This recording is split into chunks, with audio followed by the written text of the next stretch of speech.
So Joe Joyce makes a successful professional debut with an 8th round TKO victory over Ian Lewison. Lewison tried to swing some big haymakers early on.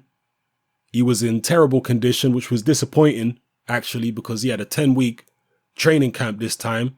It wasn't short notice like it was for the Dillian Whyte fight, but yet he only came in 6 pounds lighter than he did against Dillian Whyte. So disappointing condition from Ian Lewison, still at least 30 pounds over his ideal fighting weight. So he tried to swing a few times early on and try his luck and test Joe Joyce's chin. Joyce, for the most part, was able to get out of the way of the swings. But it was sad to see, because you could tell that, I mean, we've always known this about Ian Lewison, but you could even tell in this fight that technically and talent-wise, he's actually better than Joe Joyce. But his conditioning is so appalling, and it always has been throughout his career, and it's just getting worse and worse, that it negates any talent that he may actually have. So anyway, he tried to swing early. He got tired pretty quick. By the 4th round, he was covering up against the ropes. He took a thumb in the eye. He was complaining. He was looking for a way out, really. He'd had enough. He wanted to go home. But the fight continued. The referee didn't stop it. The referee, I guess, wanted to give the fans some value for money. It went on a few more rounds. Lewison got his courage back after a couple more rounds, maybe by the 6th. He started pressing forward and trying to throw a few more haymakers. But in the 8th round, he slipped over, got back up. Joe Joyce caught him with a couple shots, which, appeared to wobble him a little bit. He went in against the ropes. Joyce steamed into him, and then the towels came flying in from Ian Lewison's corner. So that was in the 8th round. TKO victory for Joe Joyce. Lewison never actually went down, from a punch anyway. Now, we all knew before the fight that this was a very high-level opponent for somebody's professional debut in Ian Lewison. Normally, you don't fight an Ian Lewison in your first fight, but it has to be said, Joe Joyce, sorry about that, Joe Joyce, what's happening to me now? Sorry. Joe Joyce was not only a highly decorated amateur, but he also fought in the World Series of Boxing, which is kind of like a semi-pro format. So he was a lot more ready and a lot more seasoned than the average professional debutant normally is. So we have to take that into account as to why he fought somebody as decent as Ian Lewison. But still, his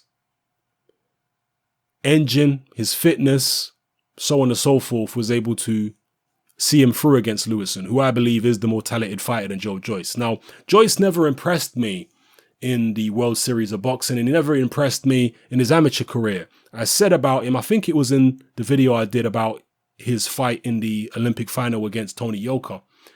I believe it was in that video that I said that Joe Joyce's technique is extremely novice-y. The guy has been boxing well over 10 years, a highly seasoned international amateur, but yet he's got the technique of a guy who just started boxing last week. It's incredible. He's very uncoordinated. His footwork is all over the place. He just looks ungainly and awkward. His stance looks very novice-y. Just everything about Joe Joyce just looks novice-y. So for him to have actually achieved what he has as an amateur is actually incredible to me.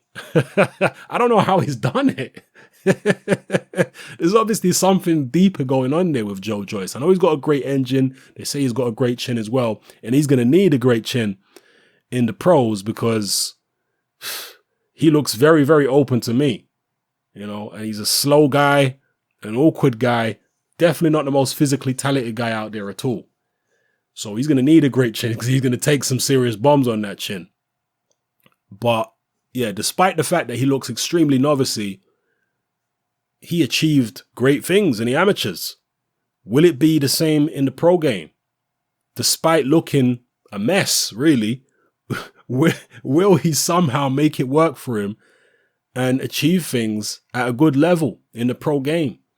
You let me know what you think in the comment section below. Again, if I'd seen Joe Joyce 3-4 years before he was in the Olympics, I would have said this guy's never going to win a silver medal in the Olympics with that kind of technique. He looks nervousy as hell.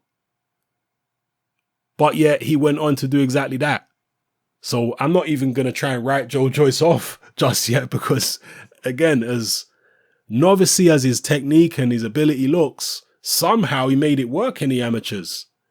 There were guys who look much more polished than Joyce who never made it to the heights that he made it in the amateurs. Maybe the amateur format just suits him more. I don't know. Maybe it won't suit him in the pro game. You let me know what you think in the comment section below about Joyce's performance here against Ian Lewison. Again, a much better opponent than most people face on their pro debut. How well do you think he did?